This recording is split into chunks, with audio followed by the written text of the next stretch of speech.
Mesdames et messieurs, chers amis, partout dans le monde, on est très heureux de vous avoir avec nous. Je m'appelle Maria et je vous donne la bienvenue à cette session sur la situation mondiale, sur l'assainissement. Je suis très heureuse de vous avoir avec nous, avec ce Avec cette initiative, on va discuter plusieurs sujets. Alors, quelques points.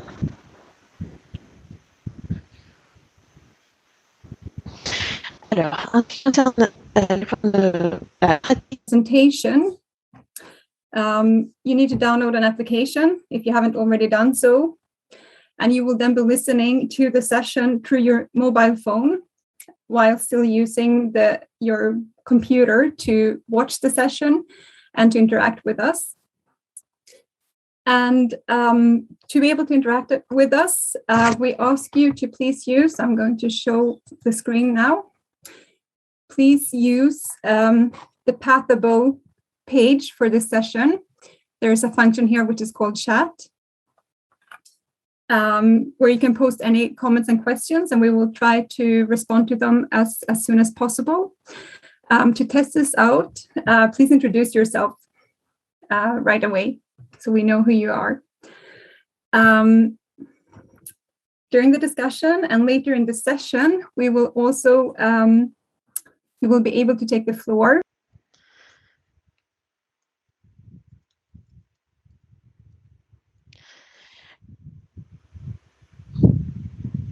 Pendant la session, en fait, nous avons quelques questions que vous allez trouver dans la partie Paul.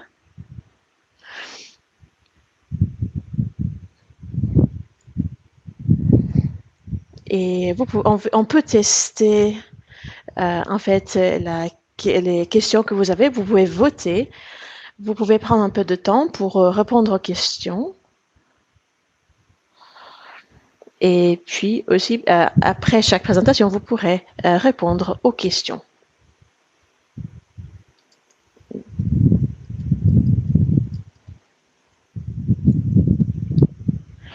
Alors, pour notre ordre du jour d'aujourd'hui, je vais commencer avec une introduction. Et puis, je passe la parole à différentes agences des Nations Unies pour des mises à jour sur les objectifs différents. Après, on souhaite avoir une discussion avec vous et répondre à des questions que vous pouvez avoir. Et on va lancer un rapport de 7 ans qui va nous donner une idée de la situation mondiale. Nous allons travailler sur les objectifs et les indicateurs. Malheureusement, on n'a pas beaucoup de temps, donc on va commencer rapidement.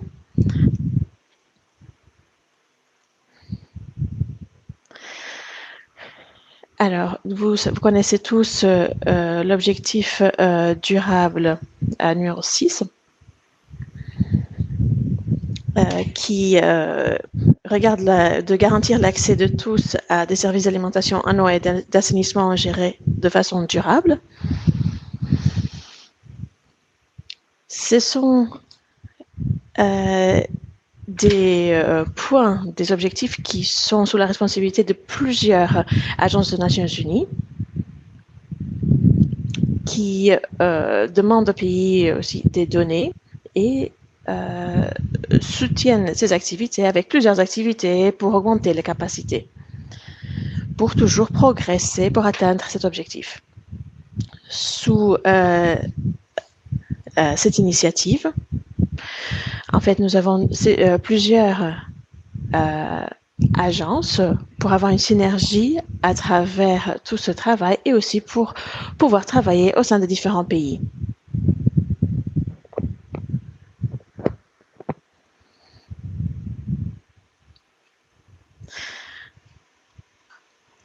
Nous travaillons aussi pour encourager un travail intersectoriel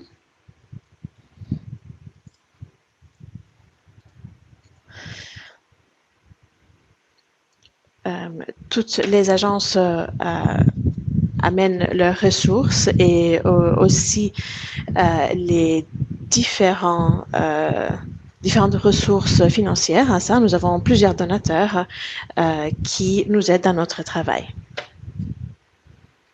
La raison pour la collecte d'informations est de nous aider et aider les preneurs de décision de prendre des décisions informées. Les données peuvent nous aider à prendre les décisions de tous les jours ou aider des organisations à donner les ressources selon les secteurs. Sur une échelle plus élevée, on peut regarder le progrès et aussi regarder la responsabilité,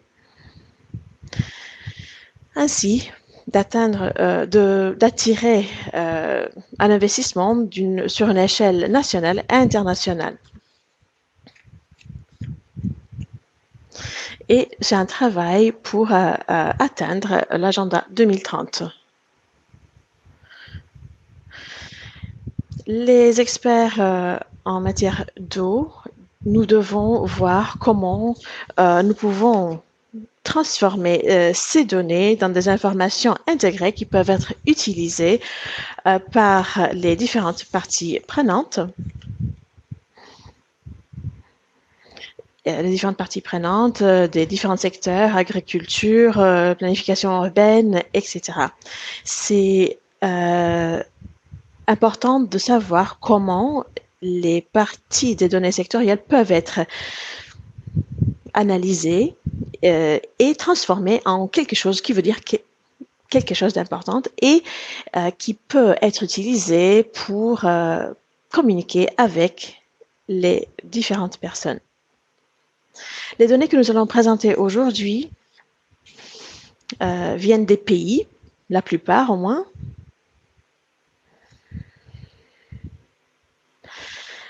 L'année dernière, malgré la pandémie COVID-19, il y a eu aussi la collecte de données. Et malgré tous les défis et tous les problèmes, et le fait qu'on a annulé beaucoup de travail en présentiel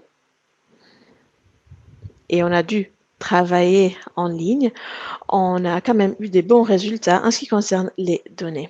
Si vous regardez cette carte, vous pouvez voir les indicateurs que les pays envoient leur rapport et la moyenne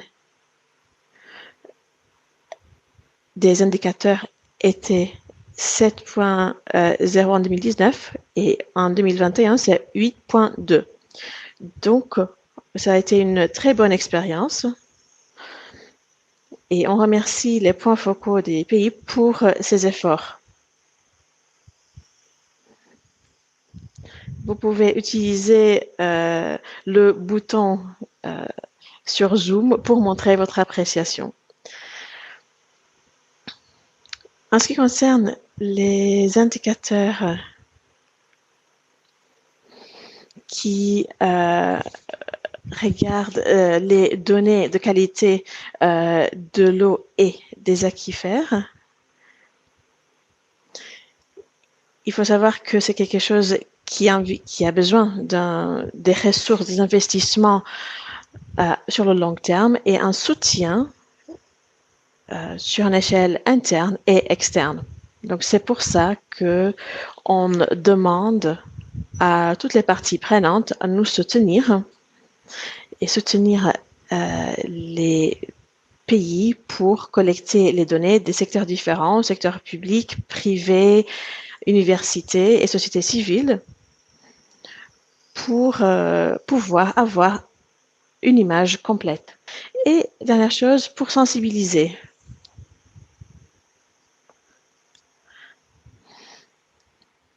C'est important de voir que, comme on a vu cette année en mars, dans la mise à jour, le document de mise à jour, malheureusement, il y avait on n'était pas sur la bonne voie pour atteindre l'ODD numéro 6 d'ici 2030 et le progrès doit être quadruplé d'ici 2030. Alors maintenant, vous pouvez regarder les questions pour en fait répondre aux questions et vous avez la possibilité de regarder les rapports. Avec ça, je passe la parole à Rick pour regarder l'objectif 6.1. Merci. Je travaille à Genève et je travaille sur le projet conjoint qui est responsable pour l'objectif 6,1 et 6,2. Avec mes collègues, malheureusement, mes collègues ne pouvaient pas être avec moi à cause des difficultés techniques, donc je vais faire la présentation. Alors, non aussi. L'objectif 6,1 envisage d'avoir de l'eau potable sûre pour tout le monde. Et on a seulement 26% de la population mondiale qui n'a pas de l'eau potable. L'eau potable doit être accessible et l'eau potable doit être ne doit pas être contaminée. 2 milliards de personnes n'ont pas accès à l'eau potable en 2020. Globalement, actuellement, le taux de progrès doit être quadruplé. On peut voir que beaucoup de pays n'ont pas assez de données pour pouvoir envoyer leur rapport sur la situation. On avait 45% de la population globale où on avait des données disponibles.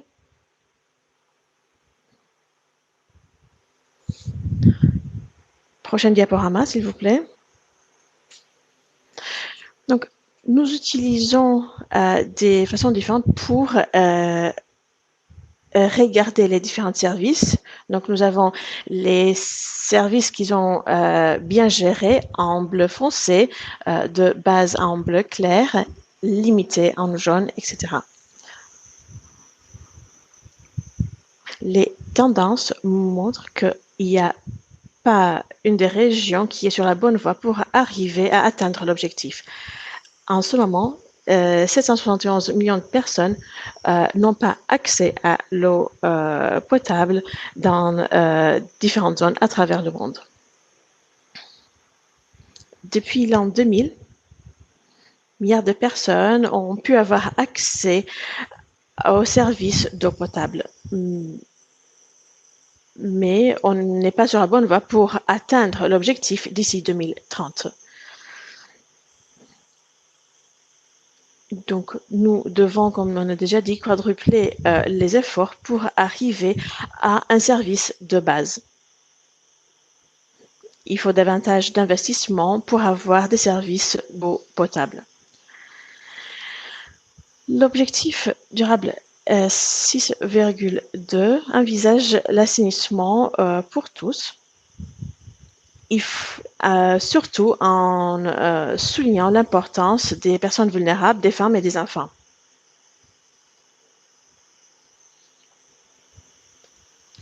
L'indicateur global que nous utilisons pour regarder l'assainissement sur une échelle globale et la proportion de population qui utilise des services d'assainissement qui sont bien gérés.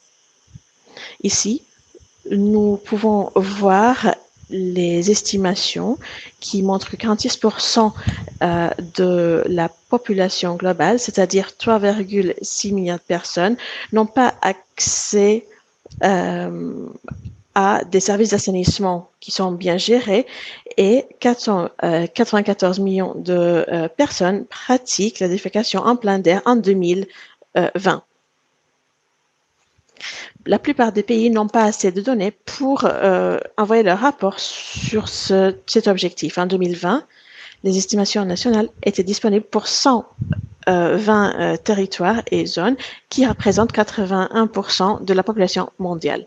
C'est important de voir qu'en 2020, beaucoup plus de personnes utilisaient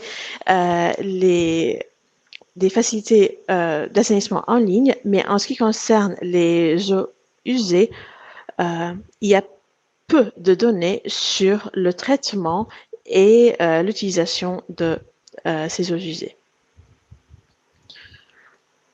On utilise ici, comme vous pouvez voir, en vert foncé pour les services limités en vert clair et des limitations en orange. Les services sont disponibles dans 7 sur les 10 régions, mais il n'y a pas de région sur la bonne voie. 2/3 des personnes qui n'ont pas accès à des services d'assainissement sont dans des parties du monde qui sont vraiment coupées du reste des villes. Le progrès continue, mais malheureusement, ce n'est pas assez pour atteindre l'objectif. Pour arriver à un accès global, il faut doubler le taux de progrès et il faut avoir cette augmentation dans le taux de progrès sur une échelle globale. Deuxième indicateur pour 6,2 est la partie de la population qui a accès à des possibilités d'avoir de l'eau et aussi du savon dans leur foyer en 2020. Bien sûr, le fait qu'il y a 2,3 milliards de personnes qui n'ont pas accès à ça rend la tâche de lutter contre des maladies plus difficile.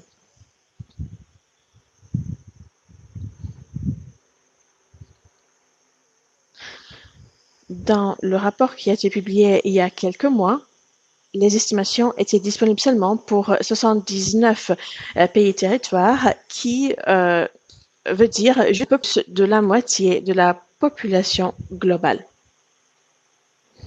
Pour la zone d'Afrique subsaharienne, les taux sont moins.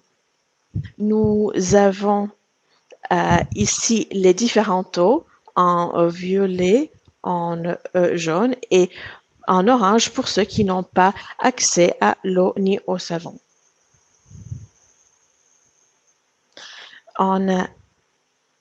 Nous pouvons voir aussi que nous avons des régions qui sont sur la bonne voie pour arriver à l'accès universel.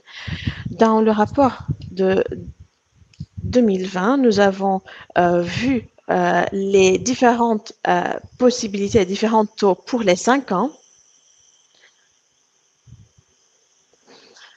pour arriver à 68% de couverture en ce qui concerne le service de base d'ici 2030. Donc, il y a besoin d'accélérer les efforts, de quadrupler les efforts pour arriver à une couverture universelle d'ici 2030. En ce qui concerne l'ODD 6,3, c'est un objectif qui envisage que d'ici 2030, réduire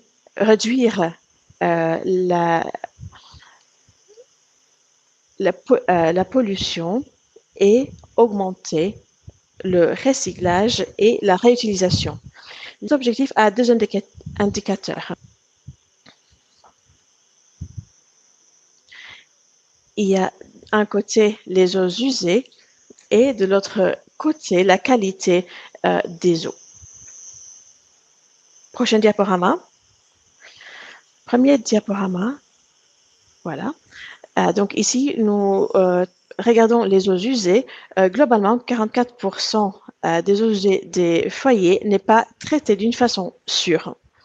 Nous pouvons avoir le traitement de ces eaux usées de façon sûre.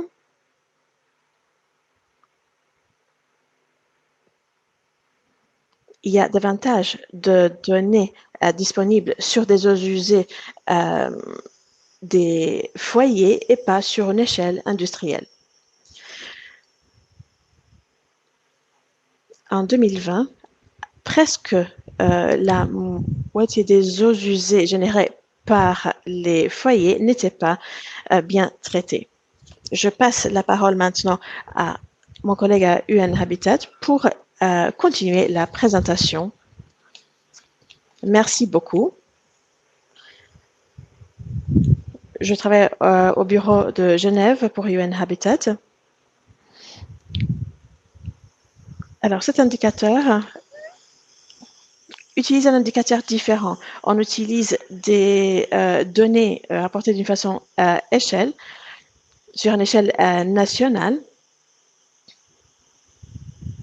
Et il y a plusieurs parties prenantes qui sont responsables de cet indicateur. Malheureusement, l'image n'est pas très positive. Ici, nous avons les données des eaux usées qui sont bien traitées et malheureusement, seulement environ 20% de la population mondiale traite les eaux usées d'une façon sûre. Prochain diaporama, s'il vous plaît.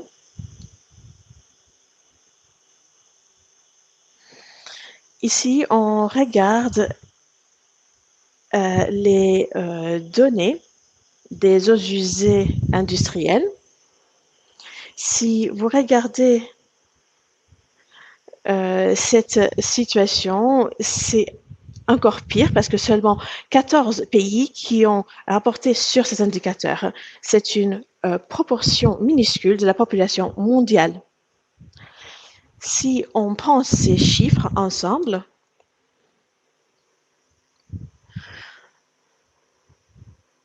on peut voir que 70% des eaux usées industrielles ne sont pas bien traitées.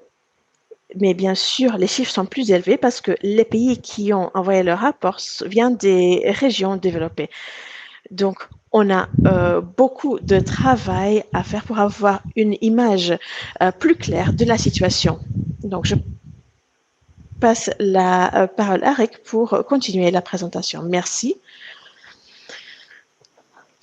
Alors, nous pouvons avoir des estimations pour la proportion des eaux usées des foyers.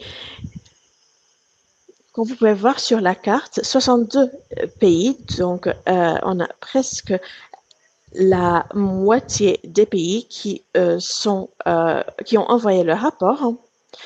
Et vous pouvez voir aussi les décharges qui ne sont pas bien gérées dans plusieurs régions du monde. Ça amène à une détérioration dans la qualité d'eau qui nous mène à l'autre indicateur sur la qualité d'eau. Merci beaucoup, Rick. Je représente la PNUE.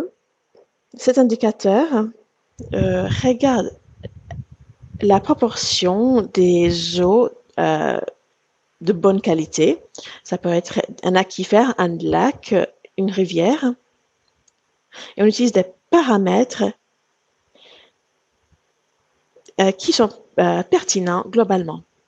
Prochain diaporama, vous pouvez voir une carte qui montre les informations plus récentes que nous avons des 96 pays, et nous voyons qu'il y a pas mal de pays qui ne sont pas dans une, qui sont dans une situation, une bonne situation. ici, il faut regarder la protection. La protection de ces sources d'eau doit être commencée maintenant. Ici, nous pouvons voir la carte de chaque pays où nous avons la qualité d'eau et les rapports dans chaque région. Nous pouvons voir que dans la plupart des cas, les nutriments étaient la cause, donc suite à des activités d'agriculture, par exemple. Donc, il faut regarder la gestion des pratiques d'agriculture pour améliorer la qualité de l'eau. Prochain diaporama. Un point clé montre que la situation est encore plus négative dans des pays en développement. En 2020, seulement 1% des sources d'eau de bonne qualité venaient des pays en développement. Nous estimons que 3 milliards de personnes sont dans un risque.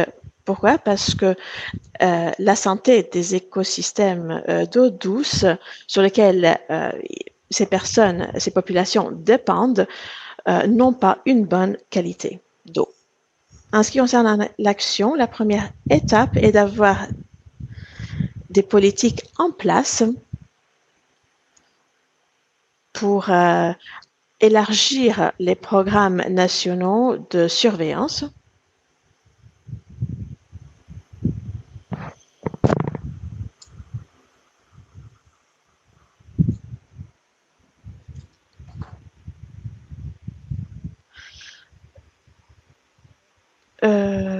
Je crois que c'est à mon tour maintenant. Bonjour, bonjour à tous. Je suis Ricardo, coordinateur de l'initiative ODD 6,4. Et ici, on va regarder les indicateurs, les deux indicateurs.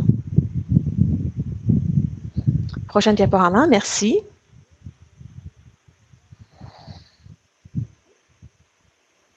Il faut aller, voilà, ça. L'indicateur 6.4.1, l'efficacité en utilisation d'eau. Nous avons vu dans les dernières quelques années, depuis 2015, une augmentation sur une échelle globale de l'efficacité de l'utilisation d'eau.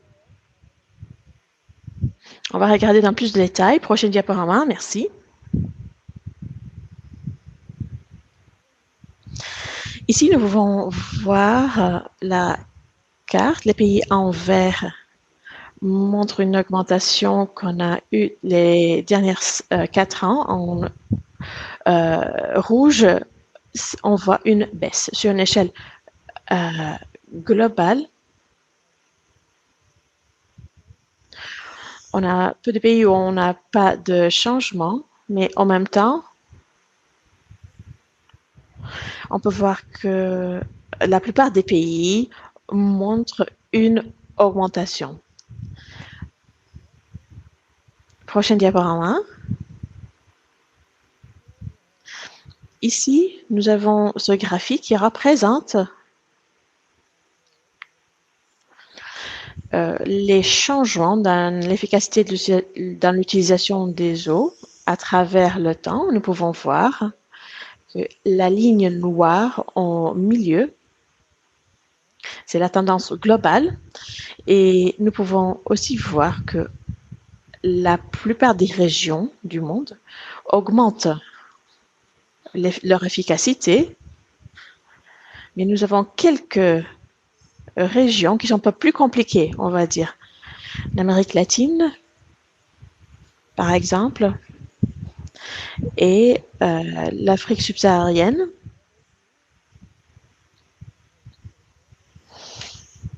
Prochain diaporama.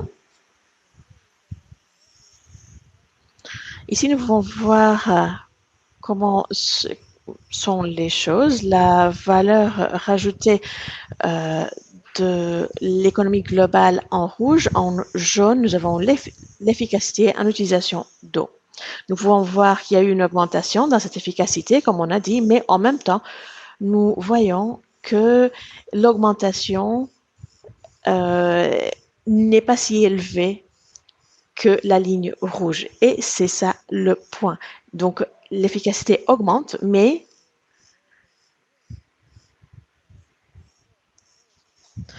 les prélèvements des eaux pour augmenter la valeur économique augmentent aussi, mais pas du même rythme pour surmonter ça. Donc, nous serons sur la bonne voie seulement si et quand la ligne jaune surpasse la ligne rouge. Prochain diaporama.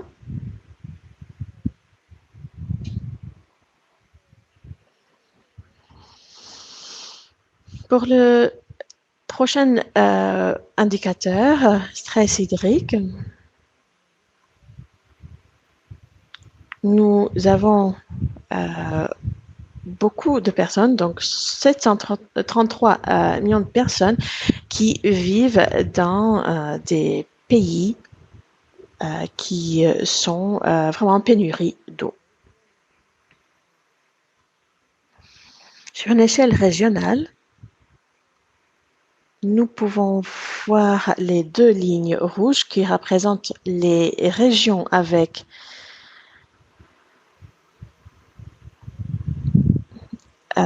les pénuries d'eau les plus importantes, et en jaune,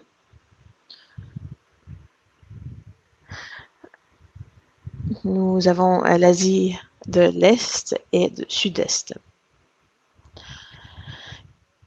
Quelles régions sont plus inquiétées de la situation? Nous pouvons voir ça dans la prochaine diaporama.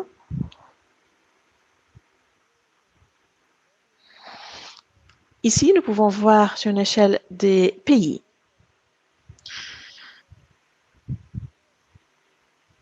Et nous pouvons avoir une idée des pays en ce qui concerne les pénuries d'eau dans les différentes régions. Sur cette carte, nous pouvons voir que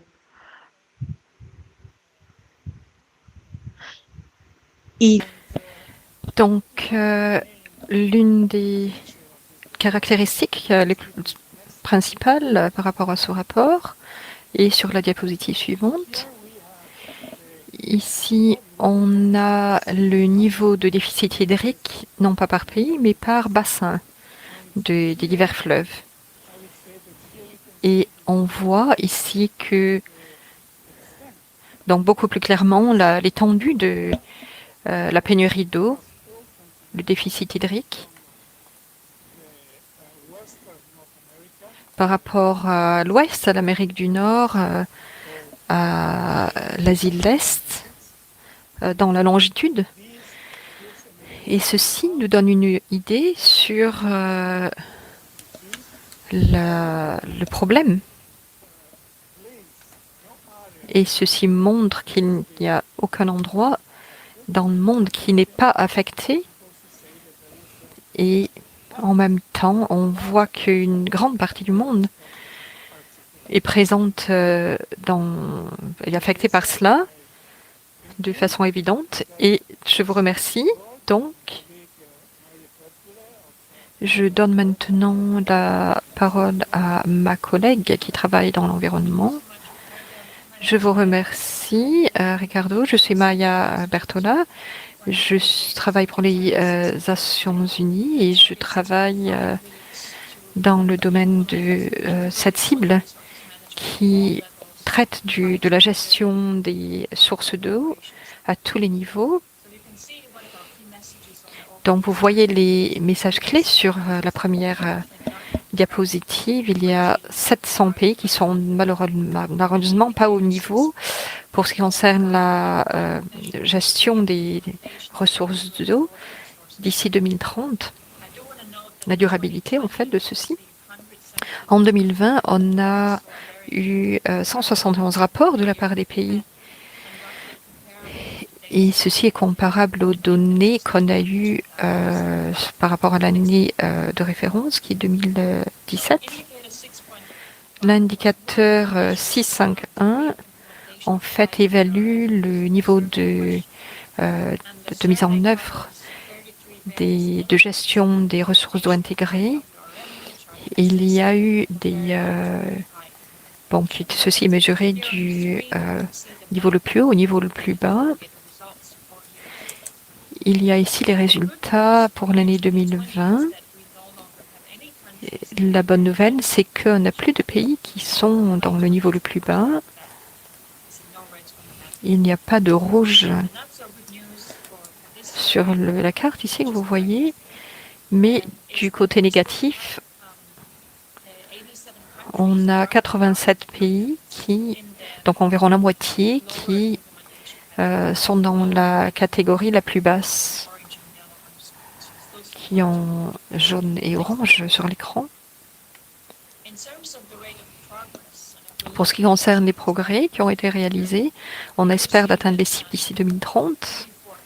Et on voit que 44 pays vont presque atteindre les cibles.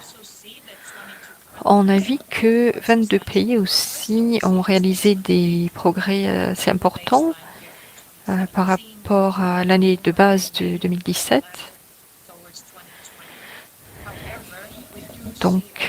Et 2020, bien sûr. Cependant, au cours des 3 à 5 dernières années, il y a encore beaucoup de pays qui ne vont pas atteindre le niveau d'ici l'année 2030.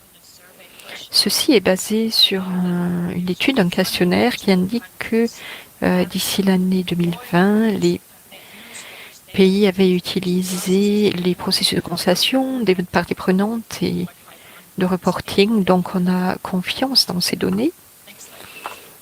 La diapositive suivante, s'il vous plaît. Qu'est-ce que ceci signifie pour les indicateurs au niveau mondial? On a réalisé des progrès par rapport aux indicateurs. On est passé de 49 à 154. Donc, il y a eu un grand progrès qui a été réalisé, mais au niveau mondial, à ce taux-là, on n'a pas de chance d'atteindre le niveau de haute mise en œuvre d'ici 2030, de mise en œuvre importante. Donc, au niveau mondial, la gestion intégrée des ressources en eau ne va pas atteindre le niveau. Je vais maintenant donner la parole à ma collègue Sonia de UNICIG. Merci beaucoup. Je suis Sonia Capon. Je fais partie de la Convention de l'eau, de la Commission des Nations Unies pour l'Europe, l'UNICIG. Je travaille pour l'UNESCO. Mon collègue de l'UNESCO va parler après moi. Plus de 60% de l'eau douce est dans les bassins transfrontaliers. Donc, pour atteindre cette cible, il faut qu'il y ait une coopération au niveau des diverses organisations. Il y a une organisation opérationnelle pour atteindre cela. Malheureusement, le deuxième reporting qui vient juste d'être effectué montre que seulement 24 sur 53 des pays ont tous leurs fleuves transfrontaliers et qui font partie de la coopération. De plus, 22 pays ont plus de 70% de leurs eaux qui sont couvertes par les arrangements, les organisations opérationnelles. Sur cette diapositive, vous voyez les résultats par pays. Du côté positif, vous voyez qu'il y a un gros niveau d'engagement important. Et malgré la pandémie, 129 sur 153 des pays ont soumis leur rapport. Et les valeurs des indicateurs sont disponibles pour 121 pays. On a vu aussi un progrès du fait que plusieurs pays ont préparé des rapports, une consultation avec les organisations concernées. Le reporting briefing nous a aussi encouragés à améliorer la coopération pour développer de nouveaux accords ou faire en sorte qu'il y ait des opérations qui fonctionnent. Comme vous voyez sur la diapositive suivante, il y a donc une évaluation entre les régions. L'Europe, l'Amérique du Nord et l'Afrique subsaharienne ont montré les progrès les plus importants. Il y a malgré tout des progrès encore importants à réaliser pour atteindre la cible d'ici 2030 en Amérique latine et en Asie. Il y a des progrès beaucoup plus importants qui sont nécessaires au niveau de la coopération des eaux. De plus, sur 310 bassins aquifères, 128 doivent encore conclure des accords.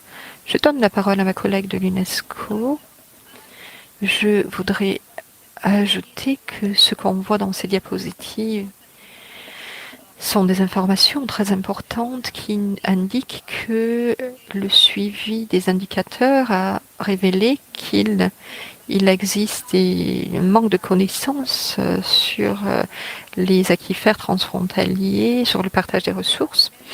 On fait tout le possible pour améliorer cela, pour rectifier la situation. Malgré tout, les indicateurs nous ont permis d'améliorer le soutien au pays pour pouvoir améliorer les ressources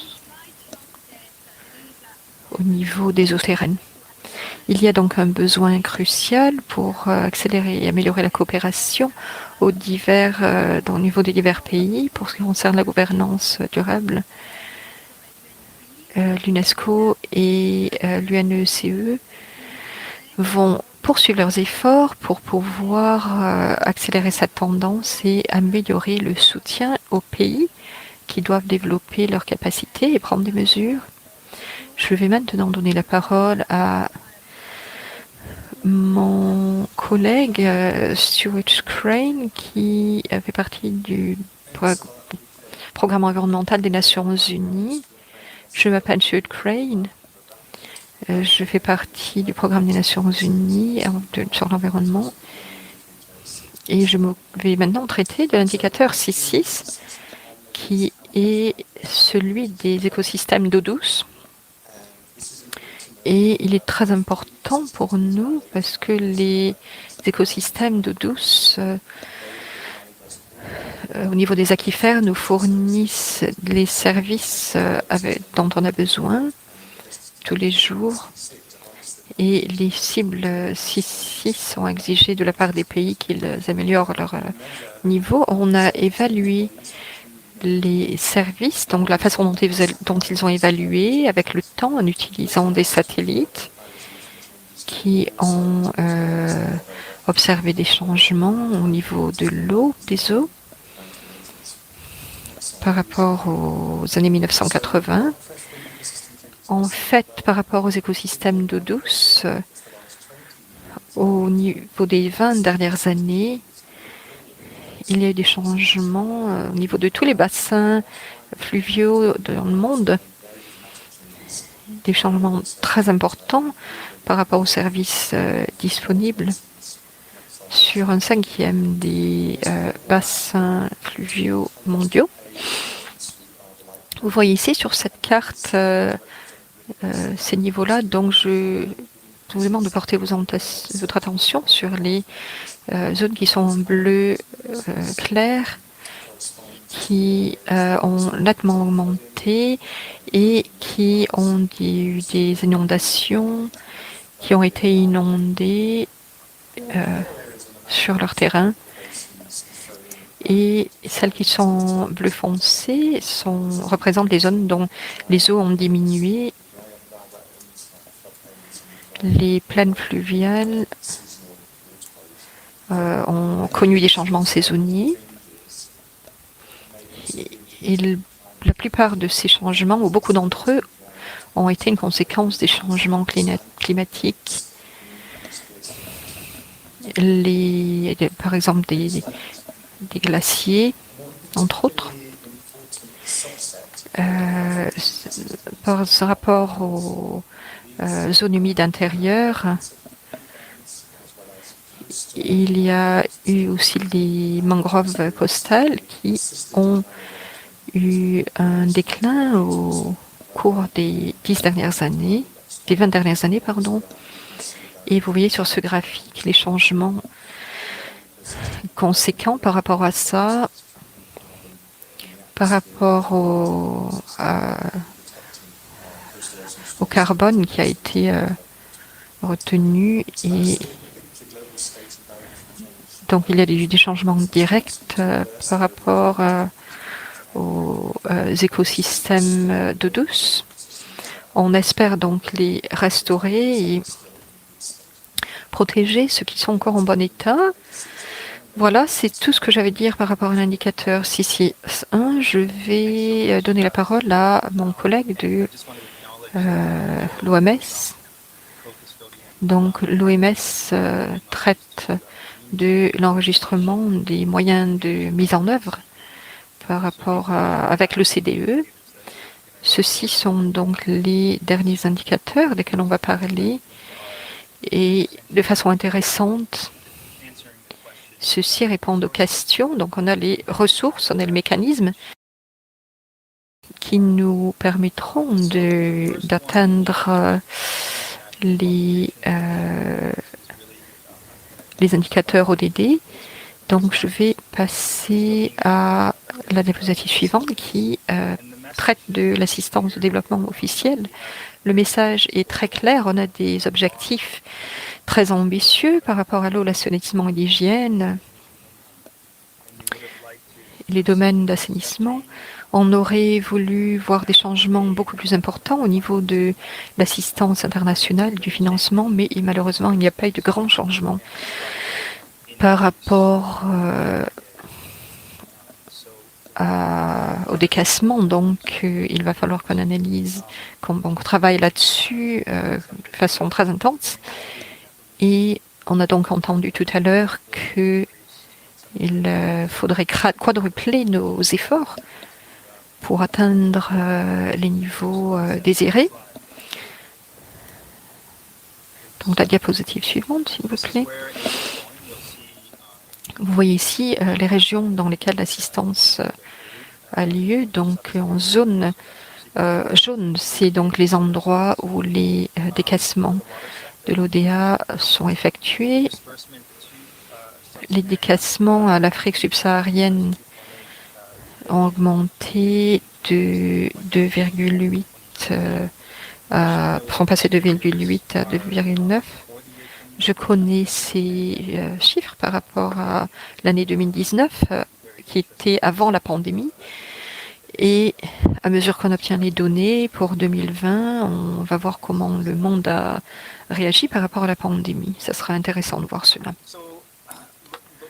Par rapport à l'indicateur suivant, qui est la participation locale, on a ici les cibles de participation des communautés locales et de gestion. C'est donc le rapport de Graff qui concerne la collecte des données et qui sera mentionné dans notre rapport pour 2022. Diapositive suivante, s'il vous plaît. On a un message très important ici, donc qui est qu'un nombre peu important a participé et dans les communautés, ceci signifie que la prise de décision et de gestion collaborative doit être améliorée. La plupart des pays ont signalé des niveaux de participation moyens. Ils n'ont pas eu une participation très importante. Donc ici, on a une analyse plus détaillée de la participation des communautés locales, la façon dont elles ont mis en œuvre leur statut. On voit ici l'eau potable urbaine et l'assainissement, l'hygiène urbaine et leur gestion. Par rapport aux sous-secteurs, ceux qui sont en bleu clair signifie que 5 à 6 de ces sous-secteurs ont des politiques de participation qui sont en place. Et on voit aussi que il y a des situations assez critiques et difficiles dans les autres pays. Dans la diapositive suivante, vous verrez que les politiques et les lois qui sont en place ne donnent pas toujours des bons résultats au niveau de l'assainissement.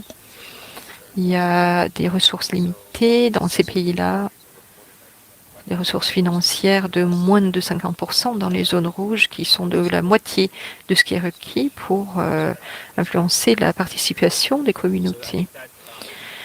Ceci conclut donc tout le rapport des agences par rapport aux objectifs de développement durable, aux ODD. Merci beaucoup.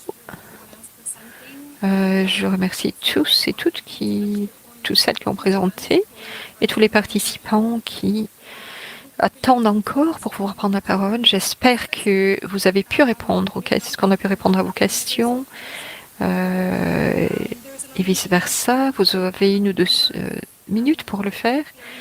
Il y a beaucoup d'informations ici, mais on espère qu'on ait pu vous fournir des informations que vous attendiez dans les délais prévus. Vous avez aussi des données sur les indicateurs, les 6 indicateurs ODD, sur toutes les régions et les pays. Sur le portail que vous voyez ici, donc vous pouvez donner une analyse de votre pays. Vous pouvez la télécharger sur ces sites-là. On vous encourage aussi à partager vos conclusions avec toutes les personnes qui sont dans votre réseau, avec vos amis, votre famille, pour voir quelle est la situation au niveau de l'assainissement et de l'eau. Le focus de cette session est sur la situation par rapport à cela, et donc l'étape suivante est d'utiliser ces données pour accélérer la mise en œuvre sur le terrain. Donc, et ce n'est pas donc le focus de cette session, mais on espère que, en fin de compte, on aura tous les outils nécessaires pour nous permettre de faire cela, pour prendre les mesures qu'il faut. Avant de passer à la session questions-réponses, je voulais seulement voir quelle est la situation. Donc la première question est que 2,3 milliards de personnes n'ont pas de facilité de lavage de main avec de l'eau et du savon.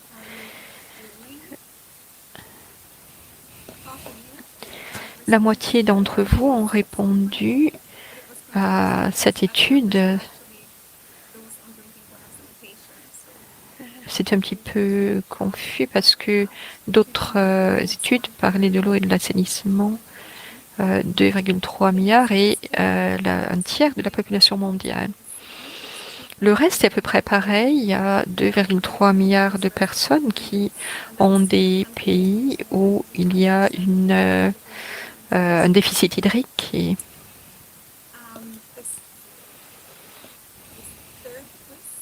le troisième quiz, le questionnaire, le troisième, donc, la réponse correcte était que 1 sur 5 bassins fluviaux connaissent des changements rapides, comme les sécheresses et les inondations. Donc tout le monde a bien participé, presque tout le monde a répondu, donc merci pour ça. C'était des questions faciles. Maintenant, on va passer aux questions un petit peu plus difficiles. On va donner la parole au panel pour la session questions-réponses. Est-ce que donc ceux qui veulent prendre la parole et ceux et celles qui veulent prendre la parole ou poser des questions ou dire quelque chose, sentez-vous libre de le faire en levant la main, s'il vous plaît, sur la plateforme. Quand on vous donne la parole, on vous demande de mettre votre micro Et si votre connexion Internet, ça serait bien de mettre cela sur vidéo et ensuite d'éteindre votre micro quand vous avez terminé, s'il vous plaît. Si vous voulez répondre ou poser des questions en français ou en espagnol, veuillez s'il vous plaît mettre vos questions dans le chat pour qu'on puisse les lire en anglais pour tout le monde. Vu qu'on n'a pas beaucoup de temps et que beaucoup de personnes veulent prendre la parole, on vous demande de limiter vos interventions à 1 minute maximum. Je demande à nos collègues de rester ici sur la plateforme au cas où ils doivent répondre aux questions. Est-ce qu'il y a des questions, s'il vous plaît?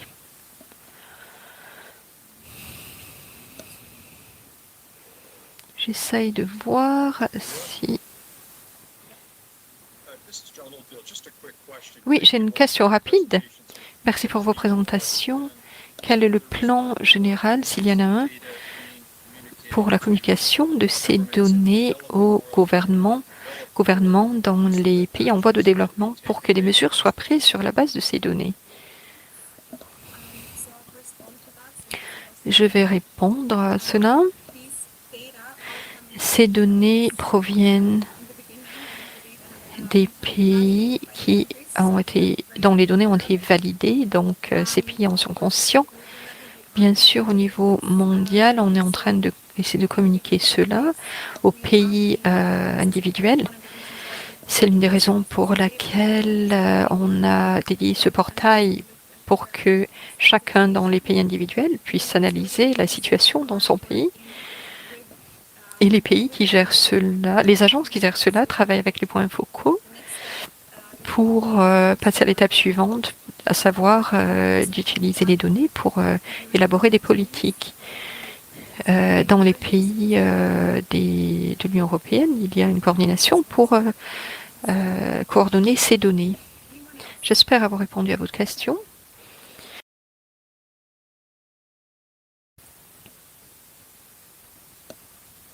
Est-ce qu'il y a d'autres questions? Allez-y, il faut faire en sorte que cette session soit interactive. Donc, oui, je vais commenter si vous voulez. Donner mes commentaires. John a posé une question très intéressante. Il y a la question de savoir comment communiquer et aussi qu'est-ce qu'on communique avec ces messages, parce que, comme on l'a vu, il y a beaucoup d'informations à assimiler et beaucoup de personnes dans l'audience, je crois, vont jongler, pour ainsi dire, avec toutes ces idées, ces informations. Et d'une certaine façon, je crois qu'il faut filtrer cela de façon collective et prioriser. Pour donner un exemple, par rapport à la présentation suivante, on a une décision difficile à prendre pour communiquer nos objectifs par rapport à 2020. Il ne s'agit pas seulement des personnes qui n'ont pas de service. Il y a des projections qui sont habituelles, plus ou moins, mais d'autres qui le sont moins. Par rapport à la question de John, c'est ce que j'avais à dire et je crois que il faut voir les choses de divers points de vue et perspectives. Il y a une question de la part d'Antoinette Cormin. Vous voulez prendre la parole, s'il vous plaît? Oui, bonjour tout le monde. Je suis Antoinette Cormin de SNV des Pays-Bas. Je voulais poser une question générale. J'ai remarqué que certains des indicateurs ont des données plus représentatives. Certaines données sont basées sur seulement divers pays, sur des données assez limitées. Et quand on fait des projections, des prévisions, il y a toujours des messages qui ne sont pas toujours les bienvenus dans divers pays et certains pays ne représentent pas toujours ce que la situation. Comment remplir les lacunes par rapport à ces données? C'est la question qui se pose. Tout cela dépend des indicateurs. Il y a une volonté générale de couvrir un certain pourcentage de la population pour pouvoir avoir une estimation globale ou régionale. Mais peut-être qu'un certain représentant de nos agences peuvent nous donner un aperçu de la situation, de ce qu'ils pensent par rapport aux données manquantes. Graham, vous voulez répondre? Oui, merci. C'est des questions très importantes. Je crois que il y a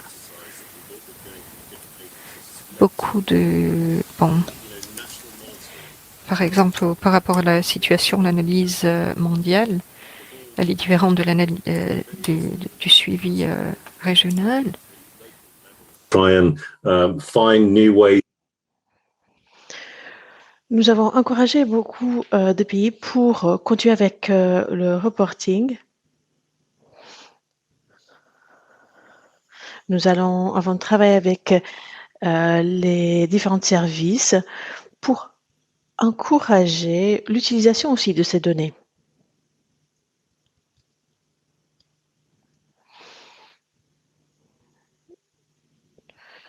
Nous avons des données très pertinentes, mais on a encore toujours besoin d'autres données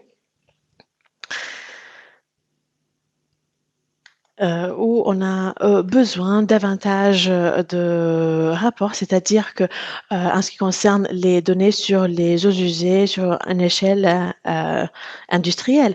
Donc, il faut aussi voir comment nous pouvons utiliser toutes ces données pour être plus précis et améliorer tout ce travail. C'est vraiment intéressant de continuer ce travail pour augmenter l'utilisation de ces données. Merci. Alicia? Merci pour la question. Je ne crois pas que la réponse est la même pour chaque indicateur parce que chaque indicateur a ses spécificités. En ce qui concerne le suivi des eaux partagées, transfrontalières et les accords sur ces eaux, je dirais le suivant. Il y a des signes positifs. Il y a 133 pays partout dans le monde qui partagent des eaux. Et dans le dernier rapport, nous avons reçu des rapports de 129 pays. Donc, l'intérêt des pays d'être assistés, d'avoir le soutien des Nations Unies pour améliorer leur connaissance existe. Pourquoi est-ce que nous n'avons pas 153 ou plus d'indicateurs? Parce qu'il y a un manque dans les connaissances. Du côté de sciences, hydrologie, les mesures et quantité des lacs internationaux et aussi ces eaux partagées transfrontalières. 129 pays nous demandent le soutien à travers la compétition internationale, les Nations Unies demandent cette assistance aussi pour des donateurs. Et il faut voir comment on peut développer les connaissances à travers des formations et activités pour atteindre l'objectif. C'est bien sûr un travail sur long terme. Merci, Alicia. Alors, il y a plusieurs qui souhaitent intervenir, mais à ta fois, est-ce que vous souhaitez prendre la parole? Merci beaucoup. Bonjour à tous. Alors, quelles sont les mesures en place pour vérifier les informations que les différents pays partagent en ce qui concerne les différents objectifs? Parce que peut-être les pays partagent une différente image, des données différentes qui existent en réalité. Donc, comment est-ce que ces données sont vérifiées? Merci. Oui, en fait, ça varie selon les indicateurs. Les agences ont quelques mécanismes de vérification qui sont déjà en place et des consultations aussi avec les pays pour arriver aux chiffres finaux. Peut-être Ricardo souhaite intervenir ou répondre à cette question?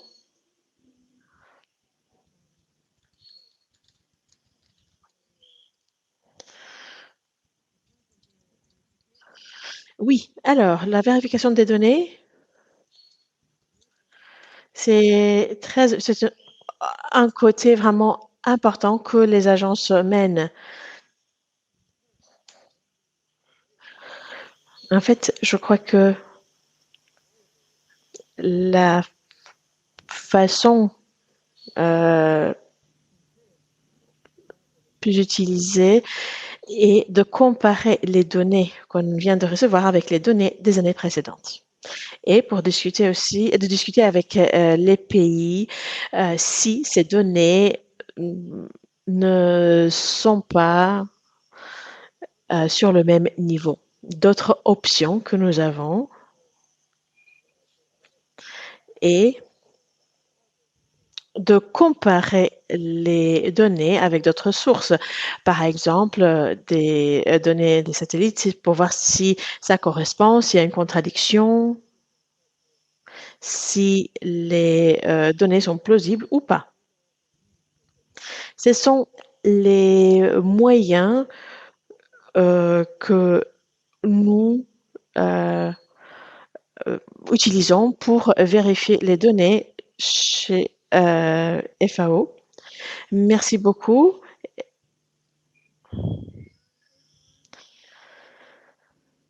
Il y a 2 questions dans le chat. J'essaie de, en fait, regarder les différentes fenêtres et je crois que j'ai des collègues qui vont répondre, qui vont lire les questions. Oui, merci Maria. On a une demande apparemment. Il y a la possibilité pour tous les participants d'arrêter le recording, l'enregistrement, pardon. Donc, merci de faire pas ça. En ce qui concerne l'indicateur 6A, sur la disponibilité de ressources financières, pour atteindre cet objectif d'ici 2030, comment les pays en développement peuvent diminuer les vulnérabilités et avoir un accès à l'eau? Alors, peut-être une question pour Reese? Oui. Alors, c'est une question vraiment intéressante. C'est une question sur laquelle le secteur, le domaine de l'eau a dû faire face et nous, dans notre équipe, nous discutons ça avec les différentes parties prenantes pour voir comment nous pouvons faire la différence entre ce qui est l'utilisation de tous les jours et ce qui a un angle, on va dire, plus environnemental ou climat. Et tout ça vient ensemble. J'ai pas une réponse, sauf de dire que je crois que dans notre secteur, la plupart voient ça, le fonds de climat sont des fonds qui ne sont pas utilisés et on utilise les fonds qui existent sous le 6A parce qu'il n'y a pas d'essai. La plupart des programmes de nos agences et des pays marchent d'une façon différente. Donc, peut-être j'ai pas une très bonne réponse, désolée pour ça. Peut-être il y a d'autres personnes qui ont une réponse plus intéressante. Merci, Bruce. Y a-t-il d'autres questions? Oui, il y a une autre question. Elizabeth White qui nous dit que suite aux discussions sur les différents pays qui partagent les données, qui est le responsable qui travaille pour atteindre cet objectif? Peut-être je peux répondre. Tous les États membres du monde se sont engagés pour développer leur ambition nationale pour atteindre ces objectifs. Et le mécanisme de report est la façon dont on mène le reporting. Si on regarde il y a 5 ou 6 ans, les ODD n'étaient pas très connus. On a travaillé sur les objectifs du millénium et donc on a essayé d'internaliser et d'inclure la plupart des pays, et on peut voir que dernièrement, davantage de pays commencent à se dédier et en fait de mettre en place des équipes et en fait un travail qui est plus élargi, c'est-à-dire qu'il n'y a pas juste un ministère qui travaille sur une chose, mais il y a des synergies. Ce qui est un défi est que nous parlons des objectifs sur lesquels on travaille sur une échelle nationale, mais après, les données sont transformées en données internationaux. Il faut peut-être voir comment nous pouvons traduire ces chiffres sur une échelle nationale et sous-nationale et de séparer les différentes données. Comment est-ce que nous pouvons interpréter ces indicateurs? Si on arrive à le faire, ça peut rendre le travail un peu plus facile pour des secteurs différents et aussi pour pouvoir prendre les décisions sur ces données. Voilà. Merci, Will. Y a-t-il quelqu'un d'autre qui souhaite intervenir? Peut-être quelqu'un qui souhaite partager des exemples sur comment vous utilisez les données de votre pays. Ce serait bien d'entendre les différentes voix. Sinon, je peux demander aux collègues de différentes agences s'ils souhaitent répondre à la question sur la responsabilité. Oui. Björn Olsson? Oui, allez-y, vous avez la parole. Donc, je suis agriculteur à l'extérieur de Stockholm. Il y a quelques années, je travaillais sur une évaluation, sur une intervention. Et à cette époque-là, je pensais sur le fait que est-ce que les gouvernements locaux vont regarder les chiffres et prendre action et réagir sur ces chiffres, sur ces données? Peut-être c'est bien de souligner que ça dépend de l'indicateur. Il y a des indicateurs où on collecte des données nationaux qu'on après on a le reporting sur une échelle internationale et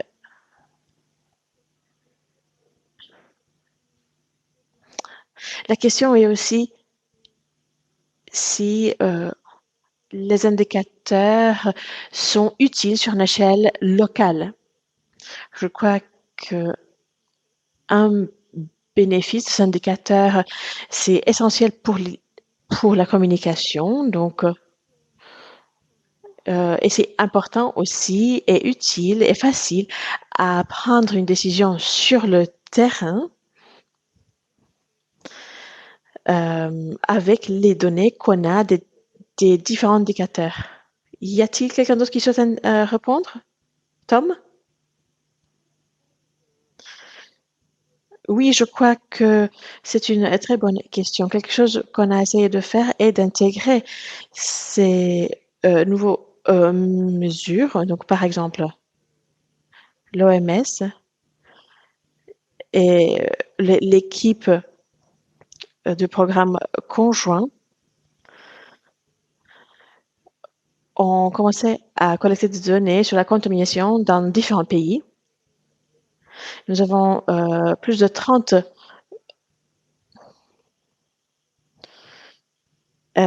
enquêtes jusqu'à maintenant, ou sondages, et nous avons quand nous collectons les informations des foyers, c'est plus facile après à séparer les informations et bien comprendre qui est impacté dans le pays. Donc, les données que nous recevons maintenant sont assez intéressantes. Nous avons souligné quelques-unes de ces données et nous voyons dans quelques pays, par exemple, que il y a moins de 20% de la population qui utilise des sources d'eau qui ne sont pas contaminées. Dans d'autres pays, dans d'autres cas, on a des pourcentages très élevés des personnes de la population qui boivent de l'eau contaminée. Et donc, c'est vraiment des données importantes à utiliser pour informer la politique. Merci. Merci beaucoup. Nous avons quelques minutes. Je ne sais pas s'il y a une autre agence qui souhaite répondre à une question. Donc, j'aimerais dire quelques mots sur l'indicateur 651. Peut-être que cet indicateur est un petit peu différent parce que, en fait, on analyse la gestion de la politique et à cause de la nature du reporting, bon, on a une collaboration très étroite avec les points focaux dans les pays.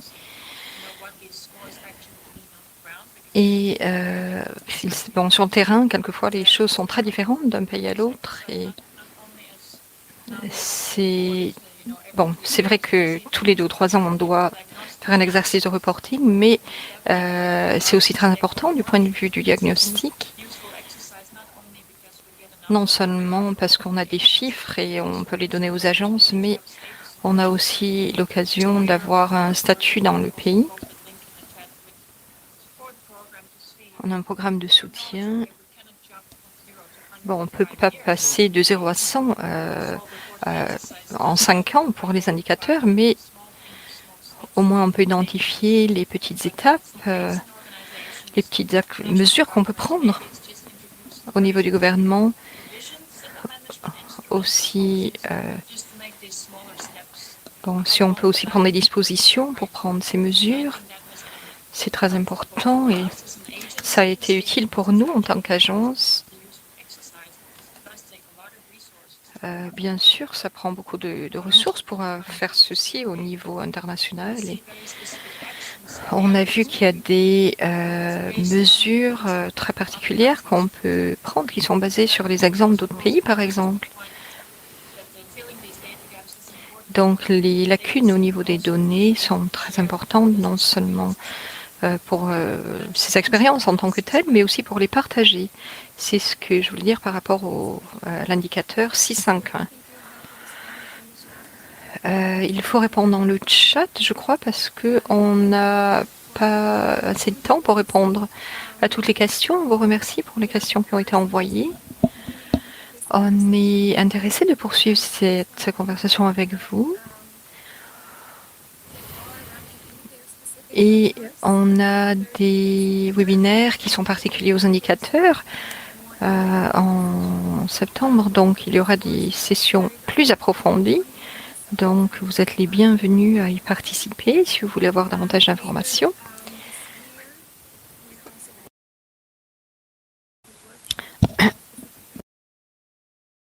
Dans l'année aussi, on aura un atelier mondial plus tard dans l'année qui traitera des divers points qu'on a mentionnés. J'aimerais maintenant donner la parole à Edwin McLean qui travaille au ministère de la Croissance économique et sa collègue. Vous avez travaillé dans le bureau national des statistiques et vous étiez un point focal pour nous. Et depuis 2018, vous servez au niveau du groupe MSX et on est très reconnaissant pour les conseils que vous pourrez nous donner, les orientations. Maintenant, je vous demande de donner votre conclusion finale. Amis et collègues, aujourd'hui, merci beaucoup d'avoir participé à cet événement, d'avoir célébré avec nous le lancement des 6 indicateurs ODD. Nous sommes très heureux de voir l'intérêt qui a été manifesté pour l'assainissement par rapport à, dans le cadre de ce programme.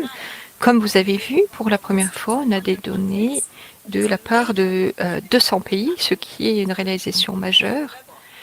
Cependant, ces chiffres confirment malheureusement la tendance qu'on a vu observer en 2018, à savoir qu'on n'a pas atteint notre objectif et qu'il faut accélérer les choses. En vue du changement climatique et de l'eau de l'assainissement, il va falloir vraiment travailler, donner des statistiques qui correspondent à divers niveaux, à divers moments. Et on a travaillé avec la société civile, les Nations Unies, et on désire mieux aligner nos efforts pour améliorer les capacités. Le cadre répondait à 5 accélérateurs. Premièrement, c'est optimiser le financement, améliorer les cibles, améliorer l'usage des ressources existantes, la mobilisation du financement national et international. Dans les pays, il faut avoir des plans chiffrés pour c'est donc 6 ODD. Ensuite, on a amélioré les données et l'information.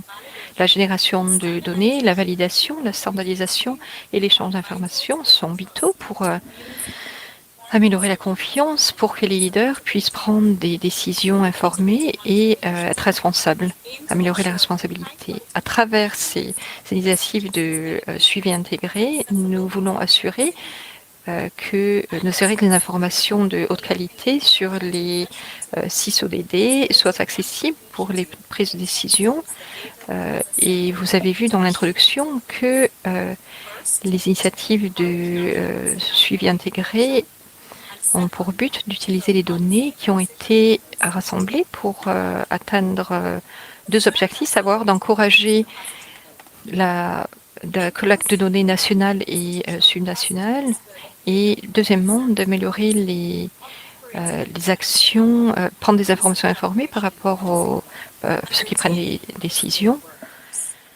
On veut aussi avoir une innovation, des pratiques innovatrices, des technologies qui soient identifiées et qui soient utilisées pour être mises à l'échelle, pour finalement améliorer les ressources en eau et en développement. Et finalement, pour ce qui concerne la gouvernance, il faut que des rôles, l'amélioration des parties prenantes et l'efficacité des institutions soient présentes. Les 6 ODD, en fait, appartiennent à tout le monde. Messieurs, mesdames, merci pour votre participation aujourd'hui, pour votre enthousiasme, votre expérience dans le cadre de cet événement. Nous concluons cet événement maintenant. Nous annonçons aussi le lancement des rapports sur les progrès pour les 6 ODD pour 2021. Ces rapports seront téléchargés sur les sites de la section eau des Nations Unies. Nous espérons que ces événements qui mèneront à la conférence 2023 sur l'eau généreront une volonté politique et un mouvement mondial au niveau de l'eau et de l'assainissement. Nous encourageons les pays et les parties prenantes de rejoindre en enregistrant, manifestant leur effort par rapport aux 6 ODD. Nous vous remercions et nous vous encourageons à participer. Cet événement n'est pas encore conclu. Les liens des rapports par rapport à l'espace d'action sur les 6 ODD seront sur le portail des données et seront disponibles sur vos écrans et dans le chat. Nous vous remercions tous et toutes et nous souhaitons une bonne journée.